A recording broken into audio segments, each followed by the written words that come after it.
vos frères et sœurs. Ok? Shalom, shalom. Shalom à tout le monde. Shalom. Comme je l'ai dit au début, pour commencer, nous bénissons l'Éternel Yahweh à travers son fils Yahushai, Amashiach, celui que le monde appelle ignoramment Jésus-Christ. Shalom, shalom à tout le monde. Shalom. Shalom à la diaspora. Shalom à ceux-là qu'on appelle communément les Noirs ou les Nègres, les Latinos, les Indiens natifs et papiers dans les quatre coins de ce monde.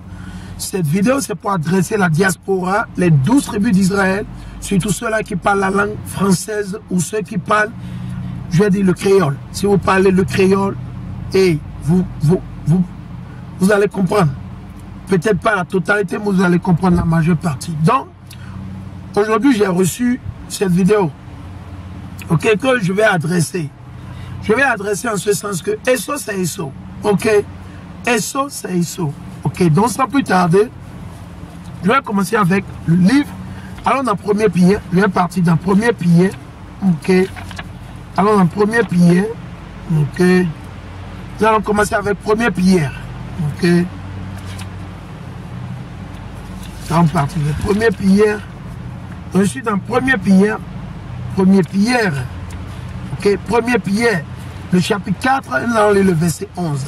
Premier Pierre, le chapitre 4 et le verset 11. Premier Pierre 4, 11. Ok? Il dit, si quelqu'un parle, que ce soit comme les paroles de Yahweh, si quelqu'un parle, que ce soit un homme ou une femme, quel que soit ce que vous voulez faire, vous devez toujours faire recours à l'Éternel, à ses lois, ses commandements, ses jugements, ses prophéties. Si quelqu'un assure le service, vous assurez un service, ok? Que ce soit comme par un mandat reçu de Yahweh, un mandat reçu de l'Éternel, notre Dieu, le Père, le Dieu d'Abraham, d'Isaac et de Jacob. Que ce soit comme par un mandat reçu de Yahweh, afin qu'en tout, Yahweh soit glorifié par Yahushai Amashiach. Ok? Yahushai Amashiach. Ok? À qui sont la gloire et la puissance pour les siècles des siècles. Amen. Alléluia. Ok? Je vais vous montrer une image. Vous avez vu cette édomite là. Ok? Nous allons l'adresser. Ok? Nous allons l'adresser. Shalom, shalom, shalom à tout le monde. Shalom à tous les frères et sœurs. Shalom à la diaspora. Ok? Vous avez vu cette édomite là. Peut-être c'est un peu flou. Ok? Soyez patient avec moi. Je vais juste le montrer. Ok? Donc, pourquoi j'ai lu 1 Pierre 4, 11? J'ai lu 1 Pierre 4, 11 car l'Éternel a ordonné, il a commandé que nous parlions, que nous vivions selon ses lois et ses commandements, et non selon nos opinions. Ok? Donc du coup, j'ai reçu cette vidéo de mon frère. Ok? Donc, la vidéo, je vais la jouer et je vais faire une pause. C'est une vidéo de 9 minutes. C'est 9 minutes, presque 10 minutes. Disons presque 10 minutes. Ok? Donc c'est Esso. Pour ceux qui ne savent pas, vous qui ne connaissez pas Esso, allons dans le livre de Genèse. Allons dans le livre de Genèse. Parce qu'il y a quelque chose qu'il faut comprendre. Nous allons partir vers le début. Le mot Genèse veut dire le commencement. Ok? Genèse veut dire simplement le commencement. Donc nous allons partir vers le commencement à travers le prophète Moïse. Donc je vais dans Genèse le chapitre 25 et je vais commencer à partir du verset 21. Donc je suis dans Genèse le chapitre 25 et le verset 21. Isaac implora Yahweh pour sa femme, car elle était stérile. Yahweh les ossa et sa femme Rebecca devint enceinte. Donc l'Éternel a rendu la femme de Isaac quoi? Stérile. Elle ne peut pas tomber enceinte. C'est l'Éternel qui a fait ça. Ok? Ok? C'était un examen à Isaac. C'était l'examen que l'Éternel il a donné à Isaac. Ça n'a rien à voir avec les examens que nous avons passés, CEP, BEPC, BAC, blablabla. Non. Ok? C'est un examen spirituel pour voir si réellement nous aimons et nous croyons en l'Éternel. C'était le but. Ce n'est ni pour faire du mal à Isaac, non, mais c'est pour voir. C'est pour voir est-ce que réellement Isaac, il croit en moi comme son père Abraham. Et aussi longtemps que vous allez croire, obéir et aimer l'Éternel, quel que soit votre niveau, vous allez recevoir des examens de l'Éternel. Maintenant, c'est à vous, c'est à nous de faire diligence que nous ne faillions pas, que nous ne tombions point. Donc, une fois encore, ce message, c'est pour ceux-là qu'on appelle communément les Noirs ou les Nègres, les Latinos et les Indiens natifs, éparpillés dans les quatre coins de ce monde, la diaspora. Ceux qui vivent au Nigeria, ceux qui vivent au Bénin, au Togo, au Cameroun, en Côte d'Ivoire, aux États-Unis, et la liste continue. Ok? Donc, il dit, Yahweh les ossa, et sa femme Rebecca devint enceinte. Or, les enfants se heurtaient en elle, et elle dit, donc quand elle était enceinte, les enfants se heurtaient. Les enfants se battaient, imaginez. Un truc pareil se passe aujourd'hui. 99% des femmes, ils vont courir et aller à l'hôpital. Leur mari va les amener à l'hôpital. Parce que pourquoi? Ni le mari ni la femme, ils n'ont pas de sagesse. Ok? Ils n'ont pas de sagesse. Parce que sans la sagesse, vous serez tout le temps dans les ténèbres. Vous serez tout le temps dans la congrégation des morts. Il faut comprendre. Ok? Donc du coup, les enfants se heurtaient, ils se battaient déjà. C'est sérieux. C'est comme ça que l'Éternel a conçu. L'Éternel veut que ça se passe ainsi. Nous allons continuer. Il dit, si en est ainsi, à quoi bon vivre?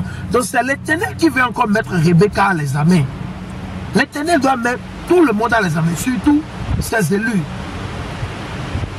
Ses élus, ceux-là qui croient, qui obéissent à l'Éternel, ceux-là qui ont la crainte de Dieu, qui ont foi. L'Éternel doit nous mettre à l'épreuve pour voir si réellement nous sommes honnêtes ou quel genre de jeu jugeons-nous et jouons-nous. Ok? Donc l'Éternel, une fois, il venait de mettre à l'épreuve qui? Isaac. Parce que Isaac, il est allé prier l'Éternel.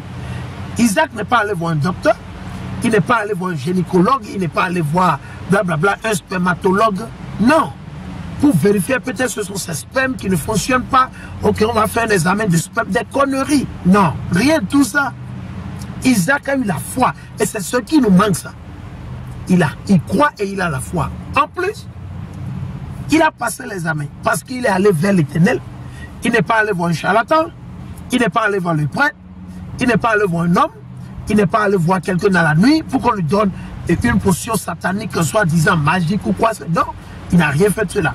Il a prié, il a fait recours à l'Éternel Yahweh. Donc on n'a qu'à garder ça en tête. Ok? Et c'est ce que nous demandons à tout le monde. Sans ça, vous perdez votre temps. Donc il a passé cet examen. Donc du coup, l'Éternel, il veut mettre maintenant à l'examen la femme. Pour voir si la femme obéit et croit réellement à l'Éternel. Comme elle a vu, elle a été témoin. Elle a vu Abraham, elle a vu... L'Éternel veut voir comment elle va réagir. Ok? L'Éternel veut la mettre à l'examen aussi. Donc il dit, s'il en est ainsi, à quoi bon vivre? Elle alla donc consulter Yahweh. Donc vous avez vu, la femme, ce qu'elle a fait. Elle est allée consulter Yahweh. Comment on peut consulter Yahweh? Comment une femme israélite, soi-disant une béninoise, une guadeloupéenne, ok? Une de nos soeurs noires américaines, une mexicaine, et la liste. Comment peuvent-ils consulter Yahweh? Pour consulter Yahweh, il suffit seulement d'obéir, de mettre en pratique ses lois et ses commandements, et vous allez prier. Vous priez, vous demandez, vous vous patientez. Vous espérez en l'Éternel qui va vous répondre. Il vous enverra qui? Un messager. Et tranquille. Et c'est ce qu'elle a fait. Donc elle est allée vers l'Éternel. Elle n'est pas allée voir un gynécologue, ophtalmologue, on y a voir le docteur, on n'a qu'à courir. Urgence, salle d'urgence. Non, rien de tout ça. Il n'a rien, la paix, il n'a rien. Non, pas de gris-gris, pas de rien de tout ça. Christianisme, c'est là, les vaudous, non, rien de tout ça. Il est allé vers l'Éternel. Et Yahweh lui dit, et c'est de là qu'elle a reçu la prophétie. Qui a reçu cette prophétie? C'est Rebecca. Son mari n'a pas reçu la prophétie. C'est à elle. Pour avoir passé l'examen, l'Éternel a jugé bon de lui envoyer qui est l'ange. C'est l'ange qui a communié, qui a parlé avec Rebecca. C'est les anges de l'Éternel qui ont parlé. C'est eux qui parlent avec les prophètes. C'est eux qui sont les messagers. Ils servent la nation d'Israël sur la terre et l'Éternel dans les cieux. Donc ils vont. C'est comme vous commandez un enfant. Vous commandez un enfant, il va et il revient. Les anges, ils ne sont que des serviteurs comme tout un chacun de nous. Et c'est ce que les anges, ils ont tous dit aux prophètes. Nous allons continuer. Il y a deux nations en ton sein. Donc l'Éternel, il est clair là-dessus. Il dit qu'il y a deux nations. Deux nations. Il faut comprendre. Deux nations. dans ton sein. Normalement, quand vous avez des jumeaux, ils sont frères directement, sanguins. Il n'y a pas de différence. Mais ici, l'Éternel dit non. Il dit deux nations. Il y a deux nations en ton sein. Deux peuples. Ok, il faut garder ça. Issus de toi se sépareront. On sera séparés. Ils seront séparés. Ces deux nations seront séparées. Donc il y aura toujours l'antagonisme. Il y aura toujours quelque chose entre eux, séparés. Un peuple dominera un peuple. L'aîné servira le cadet. Quand vint le temps de ses couches, voici qu'elle portait des jumeaux. Ok, comme l'ange lui a révélé à travers la volonté de l'Éternel. Le premier sorti, il était roux et tout entier comme un manteau de poil. Donc, il dit roux. Quand on dit roux, quelqu'un peut dire, non, roux, le mot roux, ça pour racine quoi? Rouge. Quand vous regardez ceux-là que vous appelez aujourd'hui, vos Français, vos Allemands, et ce diable qui a parlé, ok, ils sont presque rouges, presque, ok. Donc nous allons jouer la vidéo. Voilà Esso. Et Esso, on va voir une des prophéties que l'Éternel a dit par rapport à Esso. Est-ce que j'ai même besoin? On va juste jouer. On va jouer et je vais poser et je vais commenter là-dessus. Je vais vous expliquer quelque chose d'extraordinaire. Ok. Donc il dit qu'il va expliquer quelque chose d'extraordinaire. Ok. Ok, on va voir. Hébreu, le mot noir se dit couchi. Donc il dit en hébreu, le mot noir se dit couché. Et je lui donne ça. Il peut prendre ça. Moi, je ne suis pas expert en hébreu. Hein? Donc du coup, on lui donne ça. Il peut prendre ça. J'ai mes frères qui vont lui prouver aussi qu'il est en train de dérailler. Mais on lui donne ça cadeau. Il n'a qu'à prendre ça là. Hébreu, mais faites-moi confiance. Le mot couchi s'écrit en hébreu Kaf Vav Shin Yud. Ok. Il dit Kaf Vav Shin Yud. Ok. En hébreu. Ok. Couchi, en hébreu, Kaf Vav. Yeah. Il veut parler du noir. On va continuer. Vous savez qu'en hébreu, chaque lettre a une valeur numérique. Donc il dit en hébreu, il dit en hébreu, ils ont la même valeur numérique. Chaque lettre a une valeur numérique. De l'hébreu, oui, de pouvoir expliquer le sens d'un mot par rapport à un autre mot qui a la même valeur numérique. Jean pour le correspondant. Alors, les deux premières lettres du mot couchi, qui veut dire noir en hébreu, c'est Kaf Vav. Et c'est Kaf Vav. Pour valeur numérique 26. Ok. 26 est la valeur numérique du nom de Dieu. Le nom de Dieu tel qu'il ne se prononce pas. Maintenant, il dit la valeur numérique. C'est lui seul qui sait. Il n'y a pas de précepte là-dessus. Ok, l'Éternel a tellement de noms. Mais nous le connaissons sous le nom de Yahweh. Yahweh en hébreu. Yahweh. Ok. Et il dit ceci, ça n'engage que lui. C'est lui qui sait de quoi il parle. Nombre Dieu, non. Il n'a qu'à dire. Donc l'Éternel, il a des noms qu'il aime. Le 7, c'est un nom complet. 7, c'est un nom complet. Ok.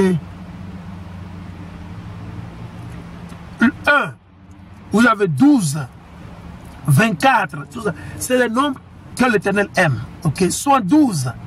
Nous savons tout ça. Ok. Parce qu'on attend la délivrance pour le prononcer véritablement. C'est un Yud.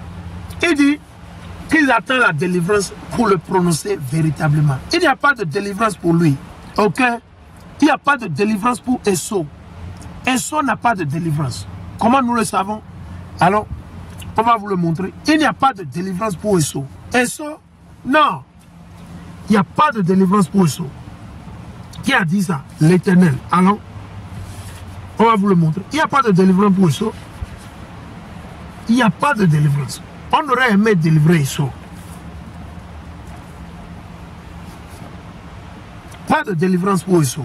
Ok. Un Vav, un Yud, un He, un Vav et un He. Ok. Alors, nous allons partir dans Hébreu le chapitre 12. Hébreu le chapitre 12. Ok. Je vais faire le maxi pour que cette vidéo ne soit pas plus que 1 heure, pas plus.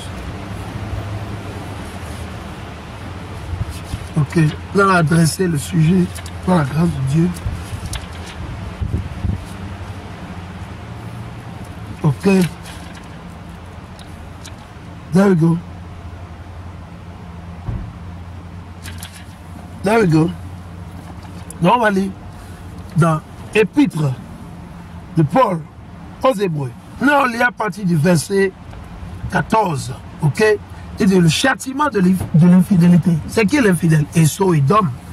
Ok. Et beaucoup de nos frères et sœurs. Ok. Là on le lit. Hébreux le chapitre 12 et le verset 14. Ok. Jusqu'à 17. Il dit recherchez la paix avec tous. Donc on n'a qu'à rechercher le shalom. Et la sanctification sans laquelle personne ne verra le Seigneur.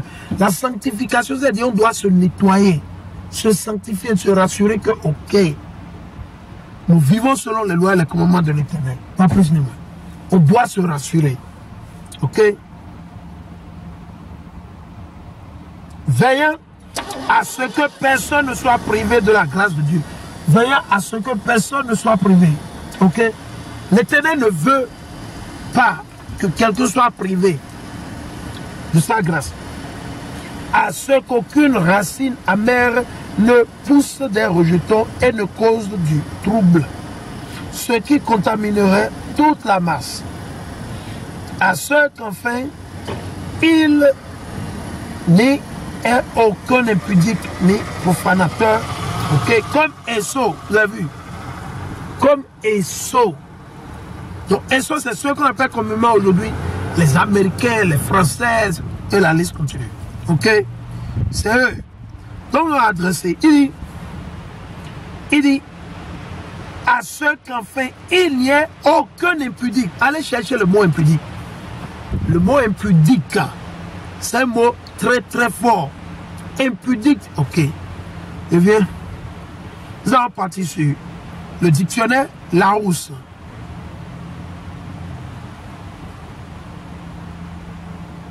Impudique, définition. Impudique.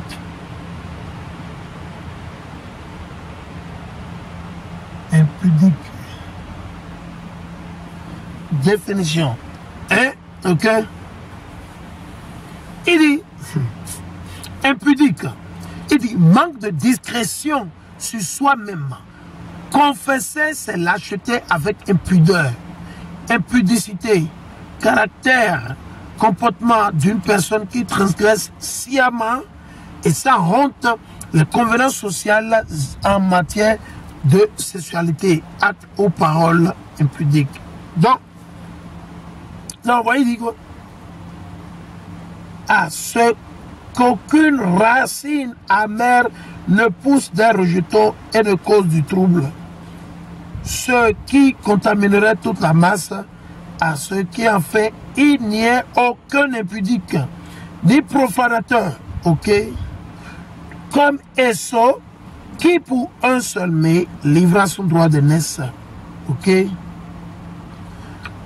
vous avez vu, Shalom, Shalom, Shalom King, et vous avez vu, donc le mot impudique c'est un mot fort. Impudique, c'est que c'est quelqu'un de très très sale. Donc on va garder ça en tête. Donc Esau, il ne veut pas dire la vérité, ok? Je vais vous expliquer quelque chose d'extraordinaire. Ok. En hébreu, le mot noir se dit couchi.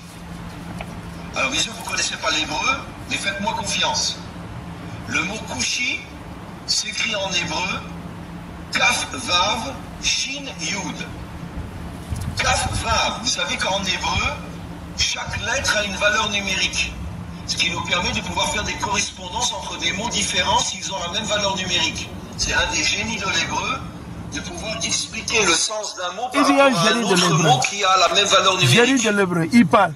Alors, les deux premières lettres du mot couchi, qui veut dire noir en hébreu, c'est Kaf Vav, qui a pour valeur numérique 26. Donc, ce que je vais faire, je vais aller dans le Blue Letter Bible, ok? Je vais partir dans le Blue Letter Bible et je vais vous lire un truc, je vais vous lire un précepte.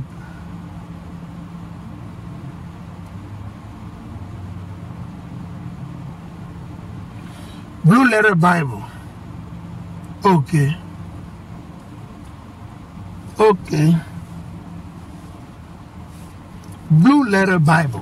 Nous allons l'utiliser pour montrer quelque chose pour ceux-là qui ne le savent pas. On va partir dans... Je vais préparer, c'est Jérémie 14.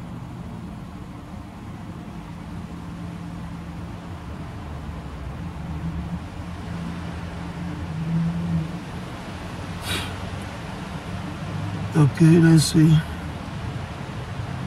Jérémie 14.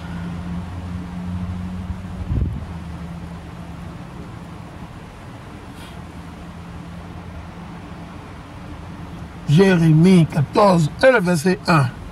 1 jusqu'à 2. On peut lire 1 jusqu'à 2.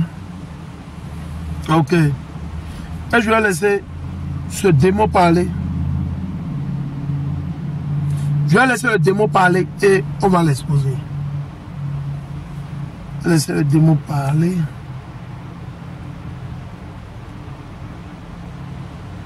Ok.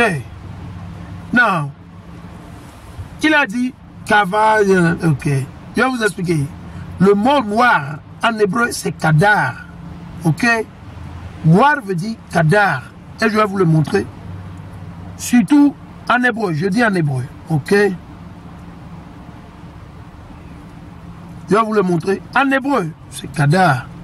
Pour ceux qui ne le savent pas. Ok. Vous pouvez déjà le voir là. Dans ce qu'on appelle souvent en anglais, le Blue Letter Bible. Ok. C'est là que j'ai mis le jaune. Vous avez vu.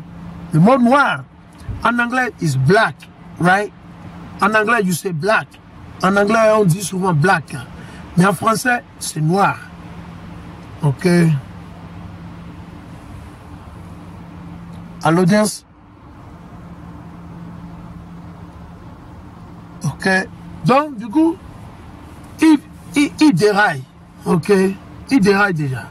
On va repartir vers lui. Écoutez ce qu'il a dit. Et après, vous avez Shin Yud, qui veut dire Yesh. Ça veut dire que Kushi signifie Yesh Hashem. Il y a Dieu.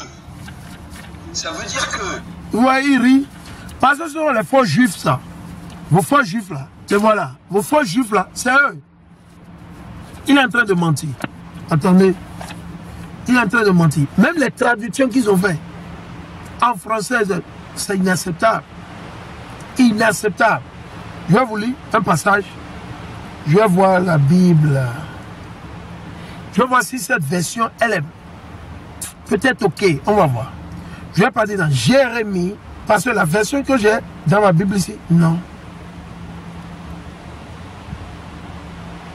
Allez, Jérémie 14.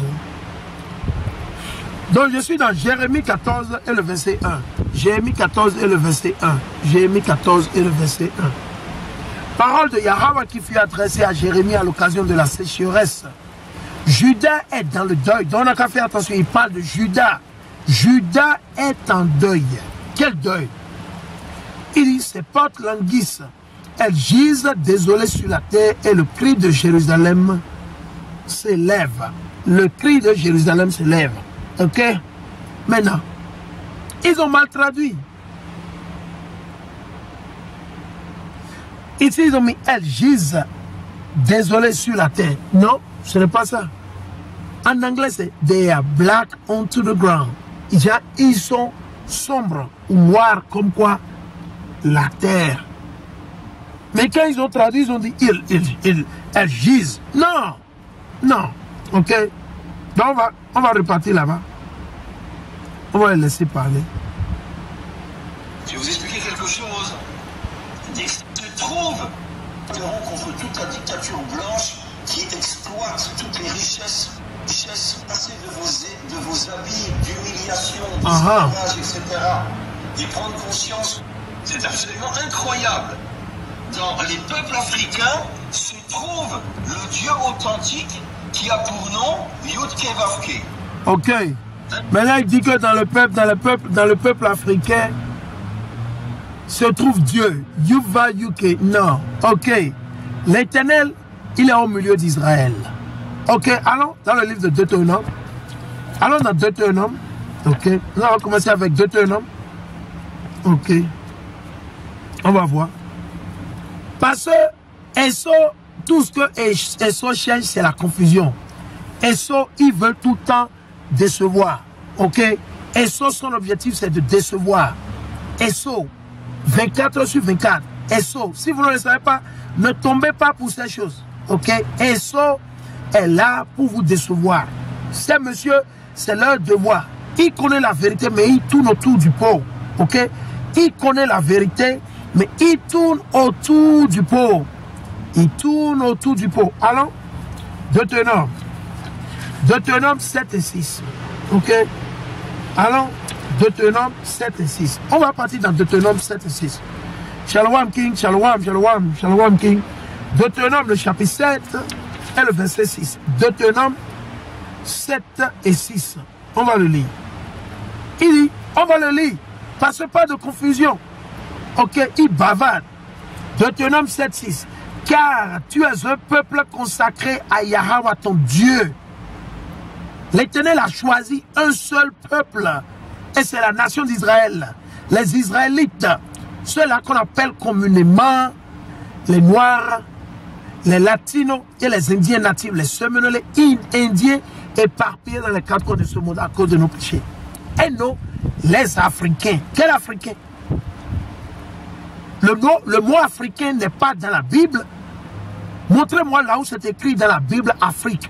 Montrez-moi dans la Bible. On veut lire le mot Afrique dans la Bible. Il faut nous le montrer dans votre Bible. Afrique, 100%, on veut voir. Parce que beaucoup d'entre vous, vous êtes naïfs, vous êtes ignorants, vous ne savez pas. Le mot Afrique, ça vient d'un colonisateur, son nom, c'est Léo Scipio Africanus. Léo Scipio Africanus. C'est lui, après avoir fait la guerre, ok, contre Hannibal et un autre frère, il a pris le dessus, il a eu le dessus. Et c'est lui qui a nommé, raison pour laquelle on dit Africa. Et quand vous regardez, le même frère, il a fait la même chose. Right? That's right, King. Kwame Shala, mais Kwame Shala. Il a fait la même chose. Quand vous parlez, quand vous entendez le mot Asie, et comment est-ce qu'on dit? L'Asie, c'est son frère qui a conquéri l'Asie. Parce que son frère, son nom, c'était Léo Scipio Asiaticus. Donc quand vous entendez le mot Afrique, vous pensez que non, pas vous ne le savez pas.